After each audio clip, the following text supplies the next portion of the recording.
Fala galerinha, beleza? Como é que vocês estão? Espero que bem.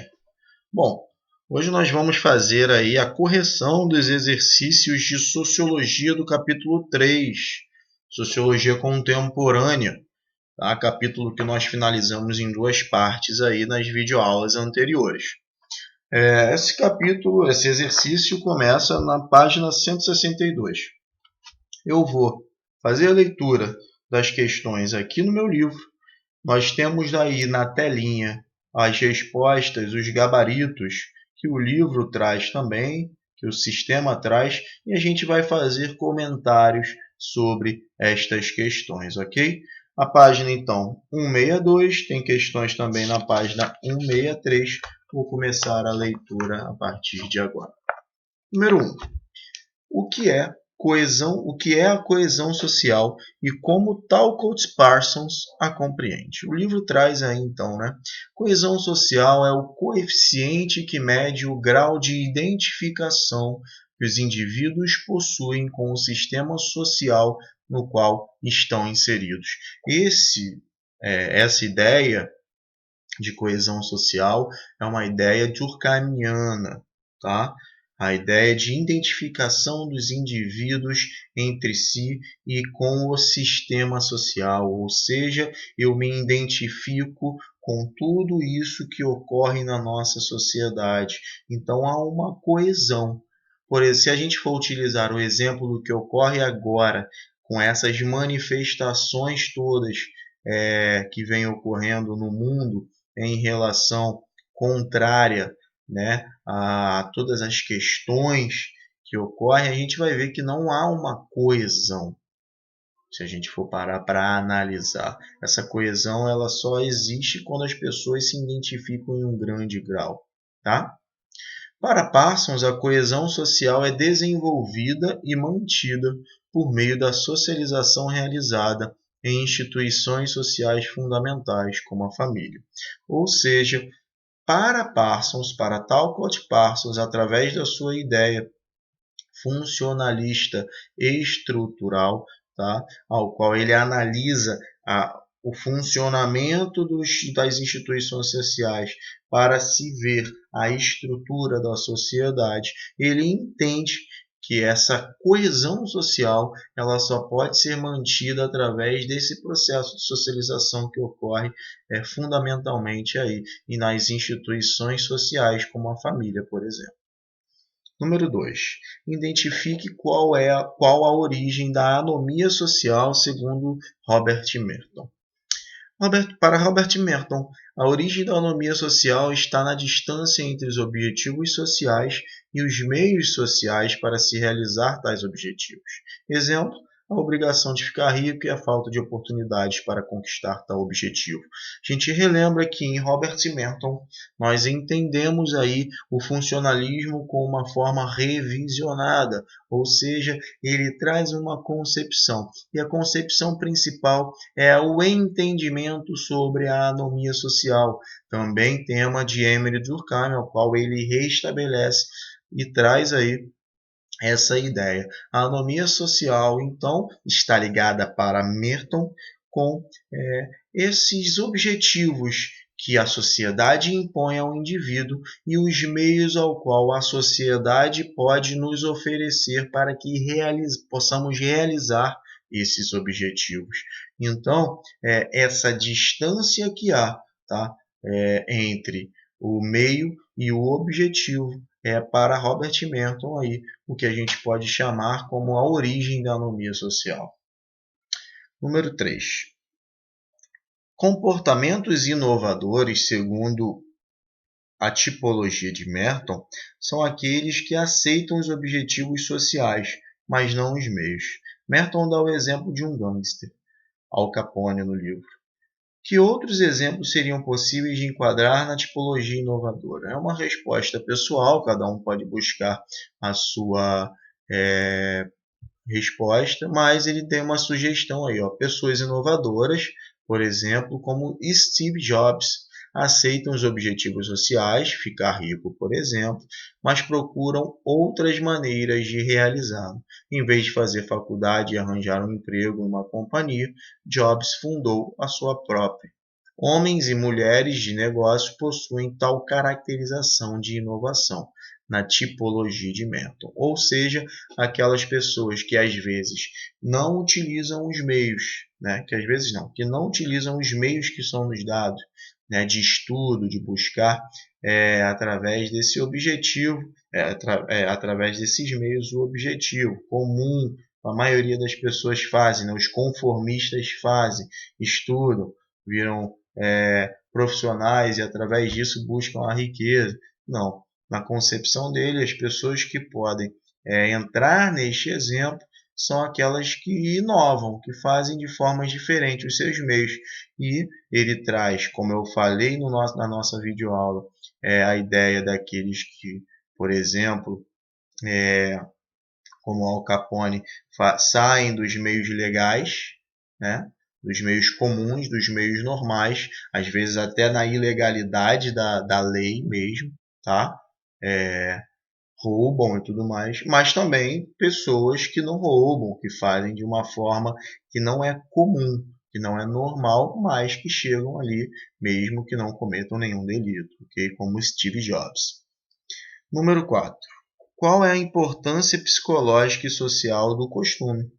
Psicologicamente, o costume livra o indivíduo do excesso de possibilidades. Do ponto de vista social, o costume permite que a ação social aconteça.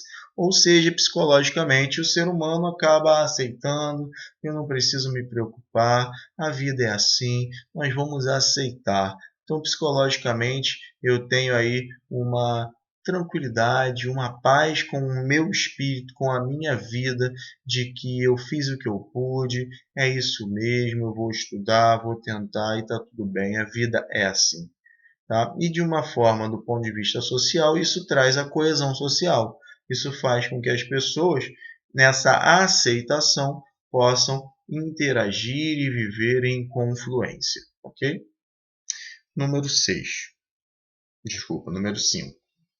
O que são as tipificações?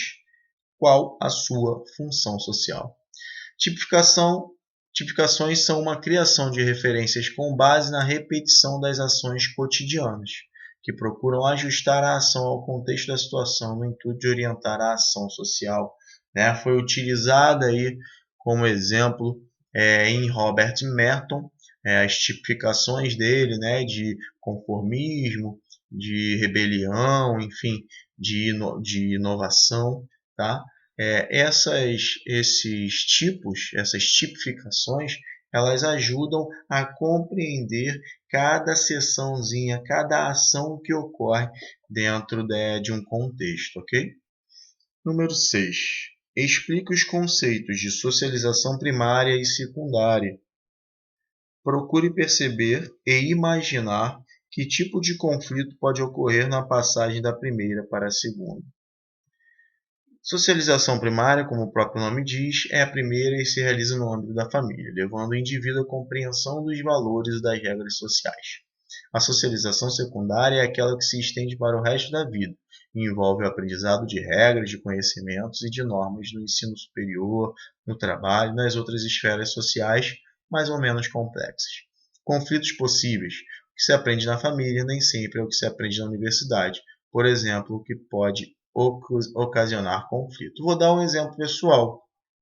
Sou criado numa igreja católica, fui criado pelos meus pais, pela minha família, indo aos domingos na igreja, acreditando em Deus, no Deus cristão, acreditando no cristianismo. Com o passar do tempo, já tinha ali dentro algumas questões minhas pessoais, que eu levava para a perseverança, que eu levava para a primeira Eucaristia, para a Crisma, enfim, e não era respondido.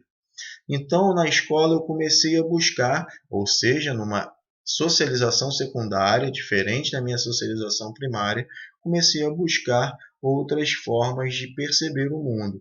Na universidade, tive mais ainda percepções diferentes, tive uma socialização muito diferenciada da socialização que eu tive em família. Ou seja, no primeiro momento, quando eu volto para casa, falo que sou ateu, ou seja, não acredito mais no Deus ao qual a minha família acredita.